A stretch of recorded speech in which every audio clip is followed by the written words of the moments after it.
ಒಂದು, ನೀವೆಲ್ಲರೂ ಗಮನದಲ್ಲಿಡಬೇಕಾದ ಒಂದೇ ಮುಖ್ಯ ವಿಷಯ ಅಂದರೆ, ಸಿವಿಲ್ ಸರ್ವಿಸ್ ಪರೀಕ್ಷೆ ಅಥವಾ ಯಾವುದೇ ಸ್ಪರ್ಧಾತ್ಮಕ ಪರೀಕ್ಷೆ ಬಹಳ ಕಠಿಣ ಪರೀಕ್ಷೆ.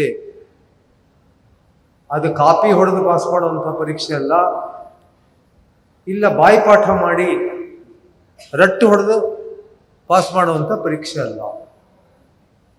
ಎರಡನೇದು, ಅದು ಹಿಂಗೆ ಕಲ್ಲು ಓದಿದ ತಕ್ಷಣ ಮಾವಿನಕಾಯಿ ಬೀಳೋದಿಲ್ಲ, ಬಹಳ ಪ್ರಯತ್ನ ಮಾಡಬೇಕು.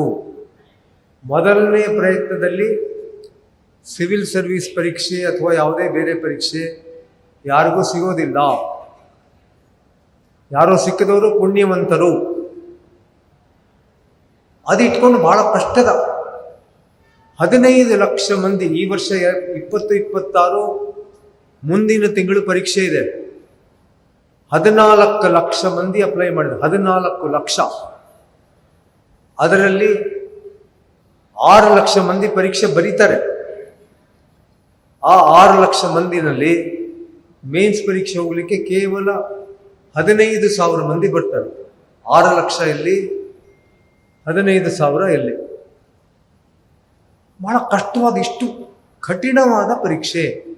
ಈ ಕಠಿಣವಾದ ಪರೀಕ್ಷೆಗೆ ಏನು ಮಾಡಬೇಕು? ನೀವೆಲ್ಲ ಬಂದ ವಿದ್ಯಾರ್ಥಿಗಳು ಈಗ PUC ಅಥವಾ ಅದಕ್ಕಿಂತ ಮೇಲಿದ್ದೀರಿ ಅಂತ ಅನ್ಕೋತೀನಿ. PUC ಪರೀಕ್ಷೆಗಿಂತ ಮುಂಚೆನೇ 9ನೇ ತರಗತಿಯಿಂದ ಸ್ಪರ್ಧಾತ್ಮಕ ಪರೀಕ್ಷೆಗೆ ತಯಾರಿ ಪ್ರಾರಂಭ ಆಗಬೇಕು. 9ನೇ ತರಗತಿ.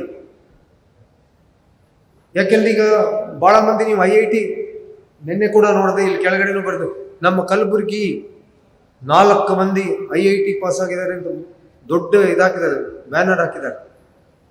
IITಗೆ ಹೋಗ್ಬೇಕಾದ್ರೆ ನನ್ನ ಮೊಮ್ಮಗ ಈಗ 9ನೇ ತರಗತಿಯಿಂದ ಅವ್ರಿಗೆ IIT ಕೋಚಿಂಗ್ ತಗೋತಾ ಇದ್ದಾರೆ. 9ನೇ ತರಗತಿ.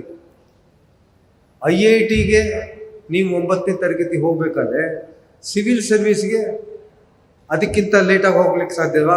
ಇಲ್ಲ. ಸಿವಿಲ್ ಸರ್ವಿಸ್ ತಯಾರಿ 9ನೇ ತರಗತಿಯಿಂದ ತಯಾರಿ ಪ್ರಾರಂಭ ಆಗಬೇಕು. ಹೇಗೆ ತಯಾರಿ ಮಾಡಬೇಕು?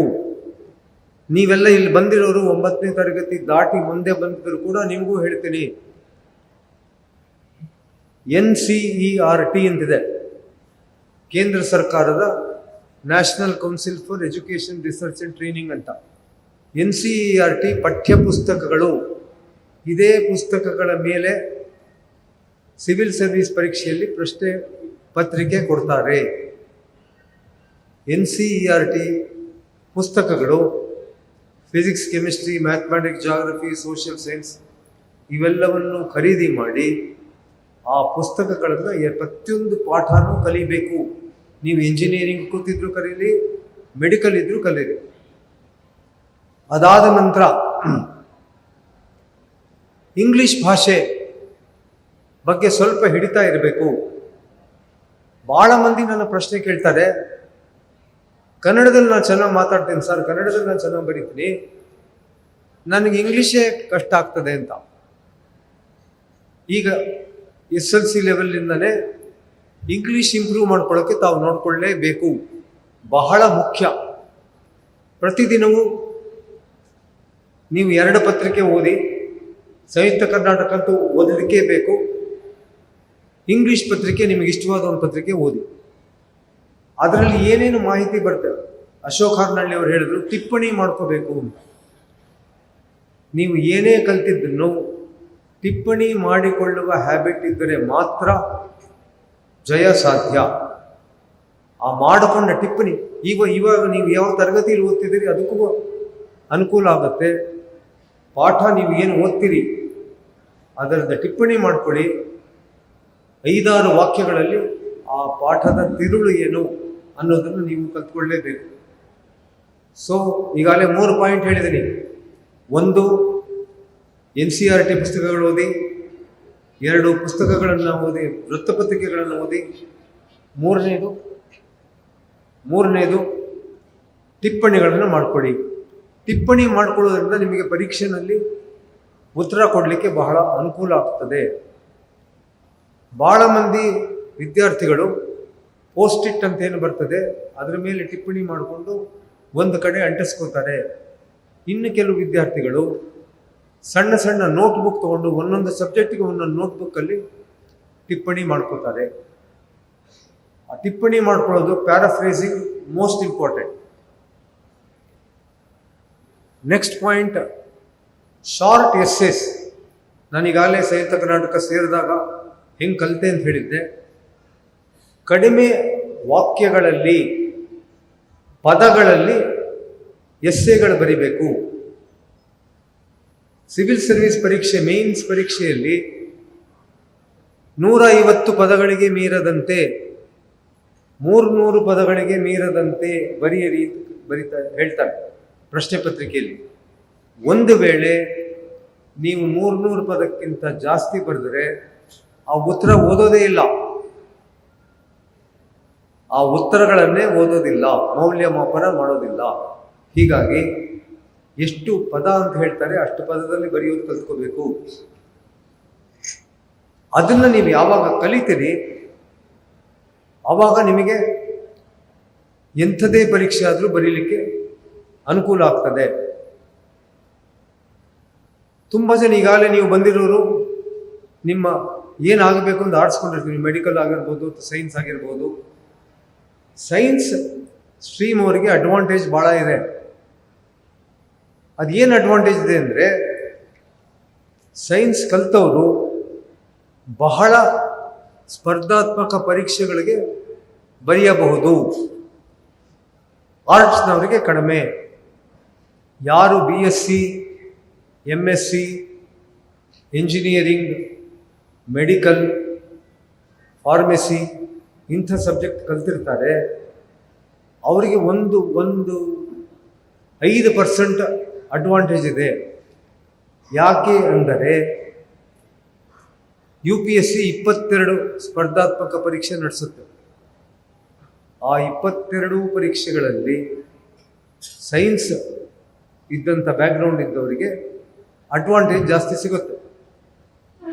ನನ್ನಂಥ ಆರ್ಟ್ಸ್ ಸ್ಟೂಡೆಂಟ್ಸ್ಗೆ ಅಡ್ವಾಂಟೇಜ್ ಕಡಿಮೆ. ಹಾಗಾಗಿ ನೀವು ಯಾವ ಫೀಲ್ಡ್ ಆರಿಸ್ಕೊಂಡಿದ್ದೀರಿ ಆ ಫೀಲ್ಡ್ ಆರಿಸ್ಕೊಂಡಿದ ನಂತರ ಅದರಲ್ಲಿ ನೀವು ಯಾವ ಸಬ್ಜೆಕ್ಟ್ ತಗೋತೀರಿ ಸ್ಪರ್ಧಾತ್ಮಕ ಪರೀಕ್ಷೆಗೆ ಅಂತ ನೋಡ್ಕೋಬೇಕು.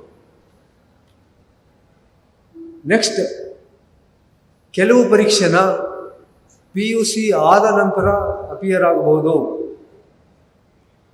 ಎಲ್ಲ ಪರೀಕ್ಷೆಗಳಿಗೂ, ಸ್ಪರ್ಧಾತ್ಮಕ ಪರೀಕ್ಷೆಗಳಿಗೆ ಡಿಗ್ರಿ ಬೇಡ. ನಾನು ಕರ್ನಾಟಕದ ಸಾವಿರಾರು ವಿದ್ಯಾರ್ಥಿಗಳಿಗೆ ಮೆಂಟರ್ ಮಾಡಿದ್ದೀನಿ. ನಮ್ಮ ವಿದ್ಯಾರ್ಥಿಗಳು ನೀನು ಏನಾಗ್ತೀಯಪ್ಪ ಅಂತಂದರೆ ಅವರ ಲೆವೆಲ್ ಮೇಲ್ಗಡೆ ಹೋಗಲ್ಲ ಅಂತ ಈಗಾಗಲೇ ಹೇಳಿದೆ. ಕರ್ನಾಟಕ ಬಿಟ್ಟು ಹೋಗೋದಿಲ್ಲ. ನಾನು ಕರ್ನಾಟಕದಲ್ಲೇ ಇರಬೇಕು. ನಮ್ಮ ಹಳೆ ಮೈಸೂರಿನಲ್ಲಿ ಒಂದು ಗಾದೆ ಮಾತಿದೆ, ಅಪ್ಪ ಹಾಕಿದ ಆಲದ ಮರಕ್ಕೆ ನೇಣು ಹಾಕ್ಕೊಳ್ಳೋದು ಅಂತ. ನಾನು ಕಲಬುರಗಿ ಬಿಟ್ಟು ಬೇರೆ ಕಡೆ ಹೋಗೋದಿಲ್ಲ. ಅಬ್ಬಬ್ಬ ಅಂದರೆ ನಾನು ಇಲ್ಲಿಂದ ಯಾದಗಿರಿ ಹೋಗ್ತೀನಿ, ಇಲ್ಲ ರಾಯಚೂರು ಹೋಗ್ತೀನಿ, ಹೆಚ್ಚು ಅಂದರೆ ಬಳ್ಳಾರಿಗೆ ಹೋಗ್ತೀನಿ, ಅದಕ್ಕಿಂತ ದೂರ ಅಂದರೆ ದಾವಣಗೆರೆ ಹೋಗ್ತೀನಿ. ತುಂಗಭದ್ರಾ ನದಿ ದಾಟಿ ಮುಂದೆ ಹೋಗೋದಿಲ್ಲ. ಆ ಮನೋಭಾವ ಇರಲೇಬಾರದು. ಹಾಗಾಗಿ ಯಾವುದೇ ಪರೀಕ್ಷೆ ಆಗಲಿ, ಭಾಳ ಮಂದಿ ಹೇಳ್ತಾರೆ ನಾವು PSI ಪರೀಕ್ಷೆ ಬರೆದಿದೆ, KPSC ಅವರು ನಮಗೆ 4 ವರ್ಷ ಆಯಿತು ಎಕ್ಸಾಮ್ ಮಾಡಿ, PSI ಎಕ್ಸಾಮ್ ಬರೋಬ್ಬರಿ ಆಗಿಲ್ಲ, ಏನು ಮಾಡಲಿ? ನಾ ಹೇಳ್ತೇನೆ, ನಿಮ್ಗೆ ಯೂನಿಫಾರ್ಮ್ ಹಾಕೋಬೇಕಂತ ಆಸೆ ಇದ್ದರೆ ರೈಲ್ವೆ ರಿಕ್ರೂಟ್ಮೆಂಟ್ ಬೋರ್ಡ್ ಇದೆ, BSF ಸಬ್ ಇನ್ಸ್ಪೆಕ್ಟರ್ ಇದ್ದಾರೆ, CRPF ಸಬ್ ಇನ್ಸ್ಪೆಕ್ಟರ್ ಇದ್ದಾರೆ, SSB ಸಬ್ ಇನ್ಸ್ಪೆಕ್ಟರ್ ಇದ್ದಾರೆ. ಯಾತಕ್ಕೆ ಅದಕ್ಕೆ ಹೋಗೋದಿಲ್ಲ? ನಿಮ್ಮ ಪಕ್ಕದ ಜಿಲ್ಲೆ ವಿಜಯಪುರ ಜಿಲ್ಲೆ. ಆ ಜಿಲ್ಲೆಯಿಂದ ಯಾರ್ಯಾರು ಮೆಟ್ರಿಕ್ ಪಾಸ್ ಆಗ್ತಾರೆ ಅರ್ಧಕ್ಕರ್ಧ ಜನ CRPF ಅಲ್ಲಿದ್ದಾರೆ, BSF ಅಲ್ಲಿದ್ದಾರೆ. ನಾನು ಭಾರತ ಚೀನಾ ಬಾರ್ಡರ್ಗೆ ಹೋಗಿದ್ದೆ. ಅಲ್ಲಿ ನಮ್ಮ ವಿಜಯಪುರದ ಸೈನಿಕ ಸಿಕ್ಕ, CRPF. ಸಲ್ಯೂಟ್ ಮಾಡಿದ, ಕನ್ನಡದವ ಸರ್ ಅಂದ. ಏನಪ್ಪ ಅಷ್ಟು ದೂರ ಬಂದಿದೆ? ಹೌದು ಸರ್, ಹೊಟ್ಟೆ ಪಡ ಬರಬೇಕಲ್ಲ ಅಂದ.